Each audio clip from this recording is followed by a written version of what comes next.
With his unmatched perspicacity coupled with sheer indefatigability makes him a feared opponent in any realm of human and cursed realms, making him one of the most feared and most powerful characters in Jujutsu Kaisen. His sympathetic character that has no remorse for his victims paired with his immense strength and power just makes him one of the most satisfying characters to watch.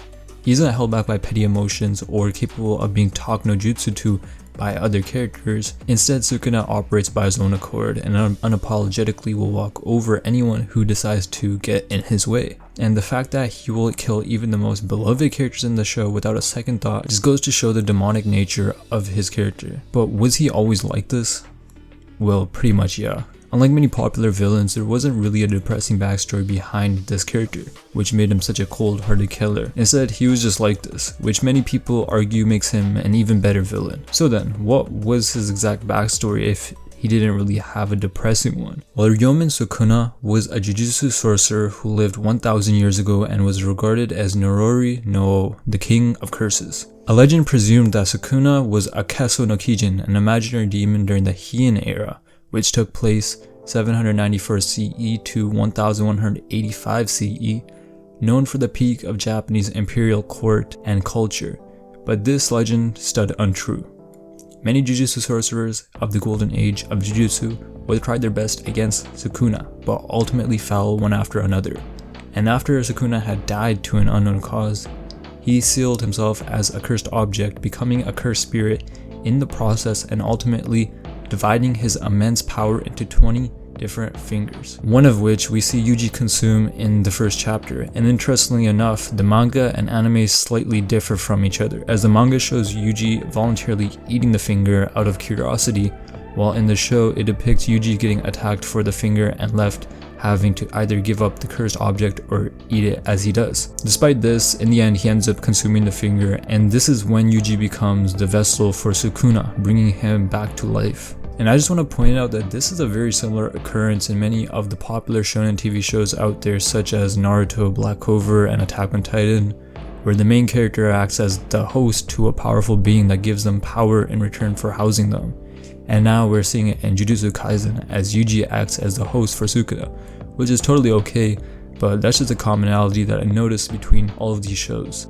But then that begs the question, why doesn't everyone just locate a finger and eat it themselves, essentially harboring a Sukuna for themselves and obtaining his power? Well, simply put it, they will most likely die, because the case of Yuji Itadori is a very special case because he has an ability that allows him to take place where if a different sorcerer decided to eat the finger, they will most likely die from it. With this in mind, this is the reason as to why Mahito places such an interest in Yuji, in order to exploit the fact that Yuji poses as the vessel for Sukuna and therefore can be used to resurrect Sukuna via force feeding Yuji all 20 fingers. The goal of bringing Sukuna back is so Sukuna will help bring back the Age of Curses. As for his strength as a character, it is noted that Gojo himself acknowledges that Sukuna is indeed powerful and capable of challenging Gojo's abilities if it came down to it. And we see this being the case as Sukuna, with just the power of one finger, is able to go hand to hand with Gojo. But the true power of Sukuna's abilities isn't revealed until ultimately in season 2 during the Shibuya arc.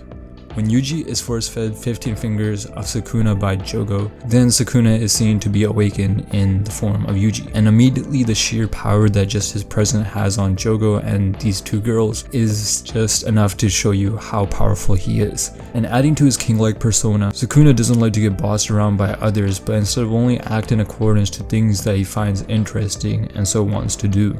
During this part of the anime, Sukuna not only displays immense power in his abilities in the fight against Jogo, but also displays a very adept level of intelligence during the fight with Maharogo, where he is able to defeat the Shikigami after gaining understanding of its techniques.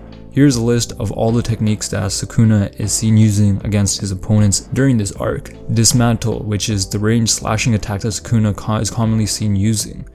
Cleave, a close-up slashing attack that Sukuna can use when making physical contact with his opponents.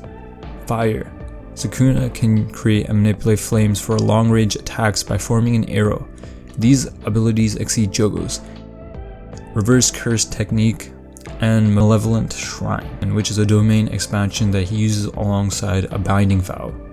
Other than that, these are the abilities that Sukuna is seen using in the anime, and I won't be going into the manga in this video. This vast knowledge over Jujutsu, alongside his very methodical strategical abilities, along with his unsympathetic demeanor that he harbors, is what makes Sukuna the perfect villain.